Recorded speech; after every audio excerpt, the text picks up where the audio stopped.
आइए अब चर्चा करें आज के प्रमुख समाचार पर। राष्ट्र भर की सारी प्रमुख घटनाओं पर दृष्टि डालते हैं। देखिए मित्रों, एक तो आज के दिन को वैश्विक स्तर पर विश्व रक्तदाता दिवस के तौर पर मनाया जाता है, वर्ल्ड ब्लड डोनर डे के रूप में। संसार के प्रसिद्ध शोधकर्ता नोबेल पुरस्कार प्राप्तकर्ता काल की जन्मतिथि के तौर पर यह दिन मनाते हैं, जिन्होंने ब्लड ग्रुप एबीओ की खोज की थी। और आज इस विश्व रक्तदाता दिवस के अवसर पर राष्ट्र भर के अनेक राज्यों में विशाल अभियान भी संचालित किए जाएंगे, ब्लड डोनेशन कैंप आयोजित होंगे। आइए आगे बढ़ें समाचारों में। सबसे पहले आज के कुछ प्रमुख कार्यक्रम देख लेते हैं। मध्य प्रदेश की माताओं बहनों के लिए सुखद सूचना है। लाडली बहना योजना की 37वीं किस्त आज 14 जून को एमपी केसली से जारी करेंगे मुख्यमंत्री मोहन यादव। इसके अतिरिक्त यहां से वह 350 करोड़ के विकास कार्यों की योजनाओं की भेंट भी देंगे। मध्य प्रदेश की लगभग 1 भारतीय रुपयावा करोड़ महिलाओं के बैंक खातों में 1500 से 1500 ट्रांसफर किए जाएंगे आज। तो प्रदेश भर की लाडली बहनों के लिए यह अच्छी खबर है। और वहीं देखिए, शंकराचार्य अभी मुक्तेश्वर आनंद सरस्वती की गविष्ठी यात्रा भी आज 14 जून को यूपी बुलंदशहर पहुंचेगी। यहां धर्म सभा को भी संबोधित करेंगे वो। और मौसम विभाग का भी कहना है कि आज 14 जून को अगले 13 घंटों के अंदर देश 19 क्रोएशियाई कुने राज्यों में भारी बारिश, आंधी तूफान का अलर्ट है। 90 किमी प्रति घंटा की रफ्तार से तेज हवाएं भी चलेगी। तो आगे मैं आपको बताऊंगा और भी पूरे मौसम समाचार विस्तार से। और सूचना है, प्रधानमंत्री नरेंद्र मोदी आज 14 जून से फ्रांस और स्लोवाकिया की यात्रा पर जाएंगे। पीएम मोदी और फ्रांस के राष्ट्रपति इमैनुअल मैक्रो 14 जून को फ्रांस समय भारत इनोवेट्स 2026 का उद्घाटन भी करेंगे। और मित्रों, खास बात यह है कि फ्रांस में प्रधानमंत्री नरेंद्र मोदी की मुलाकात अमेरिका के राष्ट्रपति डोनाल्ड ट्रंप से भी होगी। लगभग 16 महीने बाद, 1.5 साल बाद दोनों नेता मुलाकात करेंगे। अमेरिका के व्हाइट हाउस की तरफ से यह बात की जानकारी दी गई। वहीं सूचना है, केंद्रीय कृषि मंत्री शिवराज सिंह चौहान आज देश भर के किसानों को बड़ा उपहार देंगे। 14 जून को मध्य प्रदेश के विदिशा में मॉडल कृषि विज्ञान केंद्र का शिलान्यास करेंगे केंद्रीय कृषि मंत्री। तो यहाँ देश का अब तक का सबसे खास मॉडल कृषि विज्ञान केंद्र खुलने जा रहा, जहां से किसानों को ट्रेनिंग मिलेगी। किसान खेती के आधुनिक तरीकों के और नए तरीकों के बारे में जानेंगे। केंद्रीय कृषि मंत्री का कहना कि यह जो मॉडल कृषि विज्ञान केंद्र की आधारशिला रखी जाएगी, यह केंद्र पूरे भारत के लिए है। एक मॉडल कृषि विज्ञान केंद्र के रूप में विकसित किया जाएगा। और भी आप डिटेल्स देख सकते हैं कि इस केंद्र से किसानों को क्या क्या बेनिफिट मिलेंगे। आइए सूचना देखिए। अंतरराष्ट्रीय योग दिवस से पहले मध्य प्रदेश में आज एक बड़ा कार्यक्रम होने जा रहा है। 14 जून को एक स्पेशल सेशन का आयोजन होगा। और इस आयोजन के लिए मुख्यमंत्री मोहन यादव ने प्रदेशवासियों से एक खास अपील भी की। उन्होंने कहा कि इस टोल फ्री नंबर पर मिस कॉल करके आप भी अपना रजिस्ट्रेशन करवा सकते हैं। तो योग दिवस से पहले मध्य प्रदेश के इंदौर में आज एक नया Guinness book of world record बनने जा रहा। एक साथ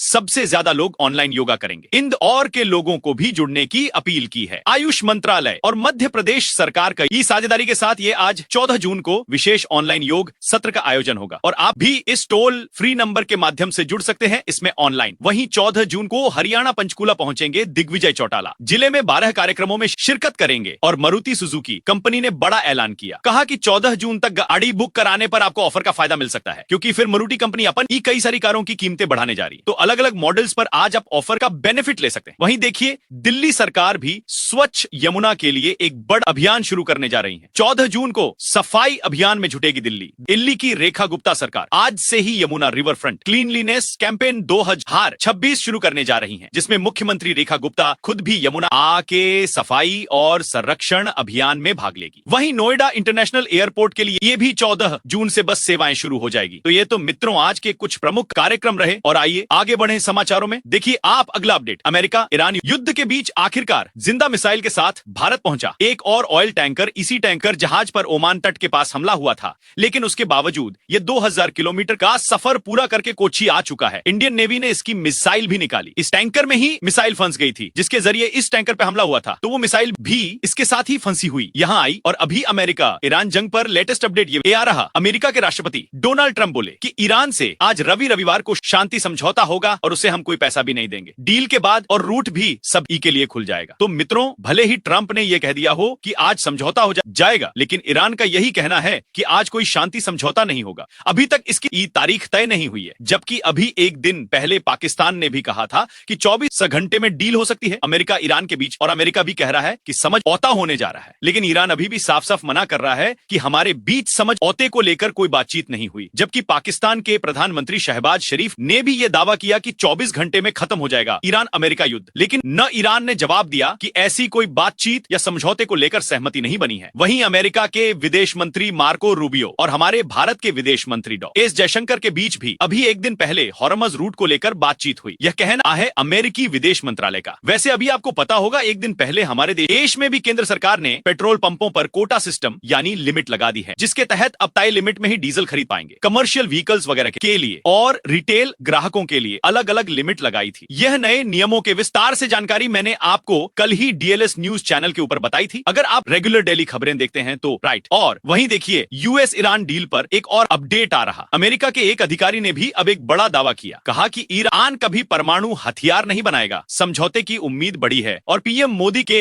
स्लोवाकिया के दौरे से पहले स्लोवाकिया के राष्ट्रपति ने भी बयान दिया, कहा कि मैं आपका स्वागत करने के लिए उत्सुक हूं। प्रधानमंत्री के स्वागत में इस स्लोवाकिया के राष्ट्रपति का यह कहना है। और इधर इजराइल लेबनान हमलों पर भी खबर आ रही है कि दक्षिणी लेबनान के पास इजराइल ने ड्रोन मार गिराए। फ्रांस बोला कि अब समझौते का मौका ना गंवाएं, तो यह कुछ इंटरनेशनल युद्ध का माहौल चल रहा है। और आइए आगे बढ़ें समाचारों में। देखिए अगली प्रमुख सूचना, हाल ही में आपको पता होगा उत्तर प्रदेश अयोध्या के राम मंदिर में जो चोरी की घटना की खबरें सामने आई थी, तो अब इसकी जांच एसआईटी करेगी। यूपी की योगी सरकार ने 2 सप्ताह में फाइनल रिपोर्ट मांगी है। राम मंदिर चढ़ावे की जांच के लिए एसआईटी टीम गठित की गई। एक मंदिर के कर्मचारी के घर पर भी एक भारतीय रुपया लाख मिले, जिन्हें गो भर के ढेर में छिपाया हुआ था। तो अब इसकी भी जांच की जाएगी। तो राम मंदिर दान न प्रकरण के लिए मंडलायुक्त की अध्यक्षता में यह एसआईटी गठित की गई है, जो 15 दिन में यूपी सरकार को रिपोर्ट सौंपेगी। और सूचना है भारतीय सेना को मिलेगा नया नेतृत्व। लेफ्टिनेंट जनरल धीरज सेठ होंगे अब देश के अगले आर्मी चीफ, और यह अभी मौजूदा जनरल उपेंद्र द्विवेदी की जगह लेंगे। लेफ्टिनेंट जनरल धीरज सेठ को थल सेना अध्यक्ष के रूप में नियुक्त किया गया है और इस महीने के अंतिम दिन 30 जून से वह अपना कार्यभार संभालेंगे। अभी मौजूदा समय में जनरल उपेंद्र द्विवेदी जो हैं उनकी जगह लेंगे। आइए अगली सूचना देखिए। असम राज्य में अब 18 साल से ऊपर के उम्र वालों का आधार कार्ड नहीं बनेगा। असम सरकार का कहना है कि यह नियम लागू करने के पीछे उद्देश्य है अवैध घुसपैठियों को रोकना। हालांकि इसमें एससी, एसटी और दिव्यांग जनों को 2027 तक छूट मिलेगी, तब तक वो अपना आधार कार्ड बनवा सकते हैं। लेकिन उसके बाद फिर राज्य में 18 साल से ज्यादा उम्र के लोगों का नया आधार कार्ड बिल्कुल भी नहीं बनेगा। असम के मुख्यमंत्री हेमंत विश्व शर्मा ने कैबिनेट बैठक की अध्यक्षता में ये बड़ा फैसला लिया और उन्होंने कहा कि अवैध तरीके से जो बांग्लादेशी आकर आधार कार्ड बनवा लेते हैं, तो उन्हीं पर रोक लगाना इसके पीछे उद्देश्य है। यह नया नियम लागू हो चुका है असम में। आइए सूचना है उत्तर प्रदेश 4 क्रोएशियाई कूने लाख आउटसोर्स कर्मचारियों के लिए अच्छी खबर आई कि सितंबर से ही उन्हें बड़ा हुआ मानदेय मिल सकता है। यूपी की योगी सरकार इस बारे में मीटिंग करके चर्चा विमर्श कर रही है। और वहीं सूचना है उत्तर प्रदेश के क्रोएशियाई कूना लाख घरों में लगेंगे मिनी बायोगैस प्लांट भी। यूपी की योगी सरकार ने गौ सेवा से समृद्धि का एक नया मास्टर प्लान बनाया है, जिसके तहत लाखों ग्रामीण घरों में मिनी बायोगैस प्लांट स्थापित किए जाएंगे, जिनमें गाय के गोबर के जरिए गैस एनर्जी ऊर्जा वगैरह बनाई जा सकेंगे। तो जैसे सोलर सिस्टम लगाने का केंद्र सरकार का मिशन है, वैसे ही यूपी सरकार अब घरों में मिनी बायोगैस प्लांट लगाने का यह नया अभियान शुरू करने जा रही है पूरे उत्तर प्रदेश में। और यूपी से एक और अपडेट आ रहा है। 3 लाख शिक्षक और कर्मचारियों को केसलेस इलाज देने की प्रक्रिया शुरू हो चुकी है। इसके लिए कर्मचारियों को योगी सरकार को ऑनलाइन पोर्टल पर डिटेल सबमिट करनी होगी। मुख्यमंत्री योगी आदित्यनाथ ने खुद घोषणा की, वो बोले कि जल्द ही मुख्यमंत्री शिक्षक केसलेस चिकित्सा योजना शुरू करने जा रही है यूपी सरकार, जिसके तहत सरकारी कर्मचारियों को ये बेनिफिट मिलेंगे। आइए सूचना है दिल्ली में अब महंगी होगी बिजली। डीआरसी ने हटाई सरचार्ज कैप और बिजली का बिल बढ़ने जा रहा। जी हां, राजधानी दिल्ली वासियों को